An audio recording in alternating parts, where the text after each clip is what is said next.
Hello, everybody. How are you doing? There are a couple of new articles that have come out. I'm going to go over some of them with you, show you some of the false information that got put out, and unfortunately, some of it got twisted and spread, and it's just a mess. Thanks, gag order. I think that's mainly at fault here for a lot of this information getting out that's not reliable. But anyway, some of this information in the article from Howard Blum is a lot of creative writing as well. A lot of it is things that we already knew, but he puts like a new twist on it, like rephrasing things. He quotes Steve a lot in this article as if it's his own quotes, his own interview, but it's not. These are things that Steve said in previous interviews with other people. So I'm going to point out a few things that I noticed in these two articles. I'm going to start with the other one that was in Newsweek that was debunked. And then we'll go to the Howard Blum one. So let's go ahead and get this started. I hope you guys have had a great day.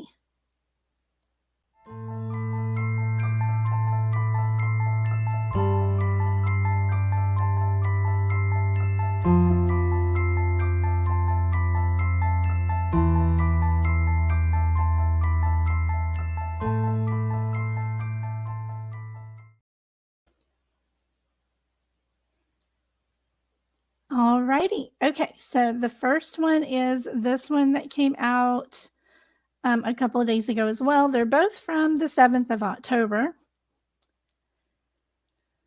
This one is written by Sean O'Driscoll for Newsweek. The Missing Brian Kohberger Evidence That Could Make or Break the Trial was the title of this. So we're going to go all the way down. I'm just going to point out this right here. This paragraph is different than it was. Bear with me. Let me get the edited version up here for you guys. Okay, here's what it used to look like until it was retracted by the author.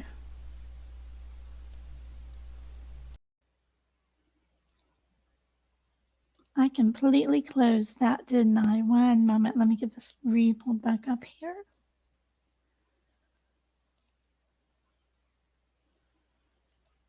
Okay. Now, I think there was something else. They didn't go change anything else in here. But this part right here, I think that he should have corrected this as well. Because this went along with the blood drop, right? Slightly injured. So that's it. That was just a quick correction on that article. Again, this is Newsweek, and I will put this in the link so you guys can review that. With the next one, this is even a bigger one. Oh, and on the last article, as Jules said, I agree with her. I think there was a bit of a language barrier there that may have led to his misunderstanding of what was going on. He misinterpreted it, and then he reinterpreted it in maybe ESL. Didn't get the information out there right, but I'm glad that he did edit that. Now, Howard Blum, you may remember from the 48 Hours special. He's been around a lot. He's currently writing a novel. This is part 6 of his series. There's part 1, 2, 3, 4, and 5 already out. I'll be linking to this below so you guys can check out the whole article as well if you'd like.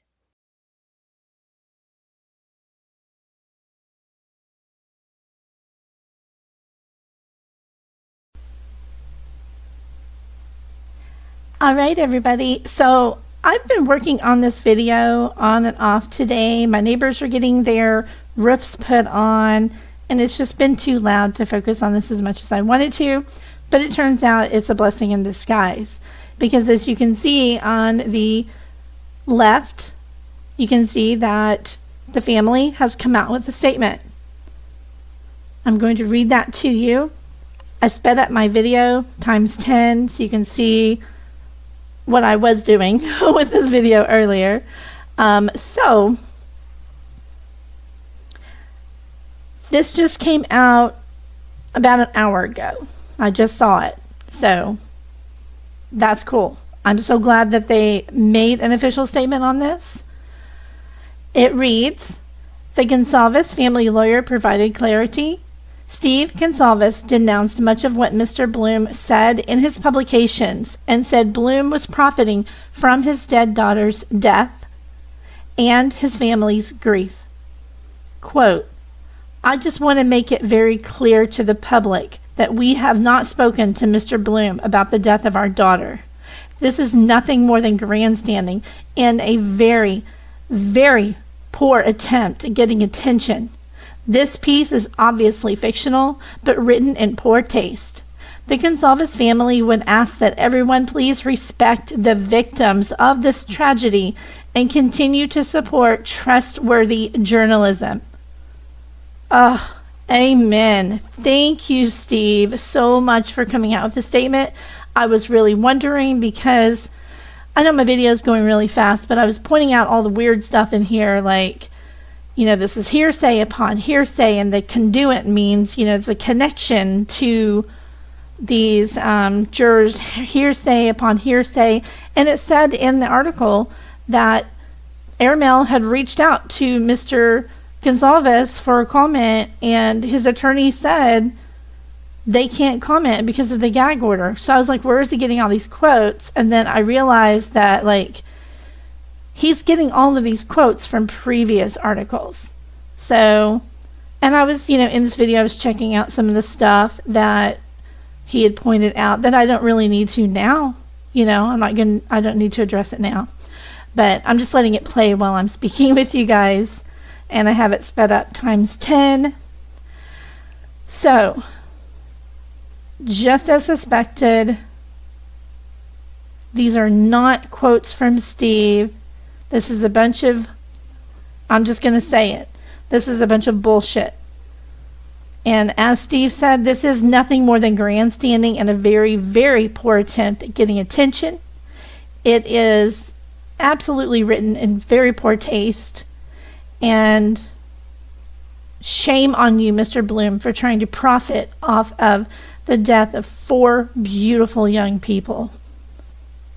You drama queens out here that are spreading misinformation and lies and gossip and rumors and hearsay upon hearsay, shame on you all. Stop it. Just stop it. If you want to report on things that we know about in the case, if you want to talk about things that we can see in the court records, there's plenty to talk about. That's why you don't see a video drop on my channel every day on the next bullshit story that's hit with all these rumors and stuff.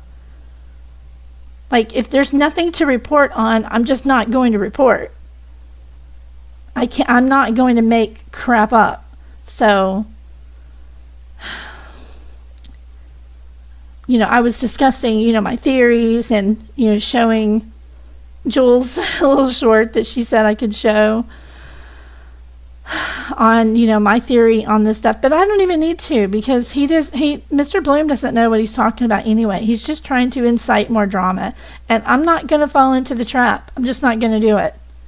So I was going to share my thoughts and theories on this, but since they are not authentic, nothing in this article is authentic, I'm not going to comment any further. You guys, it should have been obvious to everybody, the very first top of the article, where it says that they tried to reach Steve for comment, but he couldn't talk. Right there should have shown you that it wasn't. Right there on the screen right now. reached out to Steve for comment, but Steve's attorney said neither he nor his client can comment due to a gag order. That's clue number 1. So, I've never seen my videos go by so fast before. All right, you guys. Well, that's it for me then. You guys have a great evening or a great day, and I will see you next time. Please make sure that everybody is aware. If you see people talking about this, just let them know that Steve did come out and make a statement. You can link them to this video or link them to the family page on Facebook. And I will see you guys later. Have a great day. Bye.